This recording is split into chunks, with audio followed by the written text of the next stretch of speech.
ফেব্রুয়ারি মাসে ইলেকশন হবে, ইনশাআল্লাহ সেটা হবে, সেটা হবে, হতেই হবে। আমরা নির্বাচন চাই ফেব্রুয়ারি মাসে রমজানের আগে, তাছাড়া আমরা ক্ষমতায় একজন থাকতে দেবো না। আমরা এই সরকারকে কিন্তু আর বেশি দিন থাকতে দেবো না।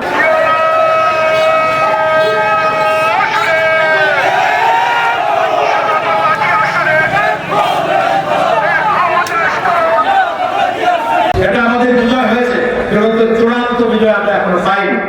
আমরা গত 16-17 বছর আন্দোলনে ছিলাম যে উদ্দেশ্য নিয়ে একটা সুষ্ঠু নির্বাচনের জন্য, আমাদের মুখের অধিকারের জন্য। গত কয়েক মাস আগে এই অন্তর্বর্তীকালীন সরকারের মাননীয় প্রধান উপদেষ্টা জনাব ডক্টর মোহাম্মদ ইউনূস সাহেব আমাদের দলের মাননীয় ভারপ্রাপ্ত চেয়ারম্যানের সাথে একটা বৈঠক করেছিলেন। যে বৈঠকে উনি কথা দিয়েছিলেন আগামী ফেব্রুয়ারিতে একটা সুষ্ঠু নির্বাচনের মাধ্যমে তিনি গণপ্রতিনিধির কাছে ক্ষমতা হস্তান্তর করে চলে যাবেন। কিন্তু আজও আমরা সঠিক ডেট কি পাই। আমরা আশা করবো আজকে 5টার সময় জাতির উদ্দেশ্যে ভাষণ দেবেন। এই ভাষণে তিনি আমাদেরকে আমাদের সেই বহু আকাঙ্ক্ষিত নির্বাচনের তারিখ তিনি ঘোষণা করবেন। এটা যদি না হয় তাহলে জিয়ার সৈনিকরা বসে থাকবে না। আমরা যেহেতু সৈনিকরা হাসিনাকে পতন ঘটিয়ে দেশ থেকে পালিয়ে যেতে বাধ্য করতে পেরেছি, আমরাও এই সরকারকে কিন্তু আর বেশি দিন থাকতে দেবো না। সময় অতিবাহিত হয়ে গেছে, এত সময় লাগে না, তাল বাহানা চলছে। বিআর সিস্টেম, এই সিস্টেম বাংলাদেশের মানুষ জানে না। এই সিস্টেম করতে হলে একটা সংসদ লাগবে, একটা গণতন্ত্রকামী ভোটের মাধ্যমে যে প্রতিনিধি যাবে সংসদে, তাদের মাধ্যমে সংবিধান পরিবর্তন করে সেটা করতে পারবে। তাছাড়া করার কোনো যুক্তি নাই, কোনো উপায় নাই, কোনো সম্ভাবনা নাই।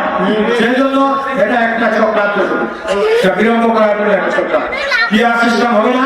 আমাদের যে সিস্টেমে গত 18-20 বছর আগে থেকে নির্বাচন হয়েছিল, সেই সিস্টেমে নির্বাচন হবে, সেটার অভিজ্ঞতা বাংলাদেশের মানুষ করছে। বিশেষ করে আমাদের এই যে নতুন প্রজন্মের ভোটার, তারা কিন্তু গত 15-16 বছর পর্যন্ত ভোট দিতে পারে। আপনারা কি ভোট দেওয়ার জন্য প্রস্তুত? তাহলে তৈরি থাকে, যে কোনো বললে আমরা ছিনিয়ে আনবো আমাদের বহুল আকাঙ্ক্ষিত অধিকার, ভোটের অধিকার। আমরা নির্বাচন চাই ফেব্রুয়ারি মাসে রমজানের আগে, তাছাড়া আমরা ক্ষমতায় একজন থাকতে দেবো না। নির্বাচন চাই, নামে শীত কে নিয়ে আসবে তার সাথে আমরা থাকি। আপনারা কোনো ভাইয়ের দল করেন না, কোনো ভাইয়ের পকেটের মানুষ হতে যাবেন না, বগলের মানুষ হতে যাবেন না। আপনারা করেন শহীদ জিয়ার আদর্শের সৈনিক। শহীদ জিয়া ছিলেন দেশপ্রেমিক। যেভাবে তার স্ত্রী আমাদের নেত্রী, আমাদের মা সততার সাথে রাজনীতি করে গেছেন, তিনি আপুসের নেত্রী।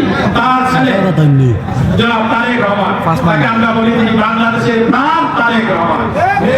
এই নেতা কি বলেছিলেন? বাংলাদেশ যাবে কোন পথে? ফয়সালা হবে রাজপথে। রাজপথে হয় নাই। তিনি বলেছিলেন জয় বাংলাদেশ হয়েছে, বাংলাদেশ হয়েছে।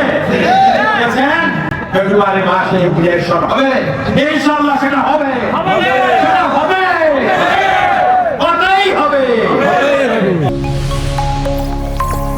SRI TV, your voice, your media.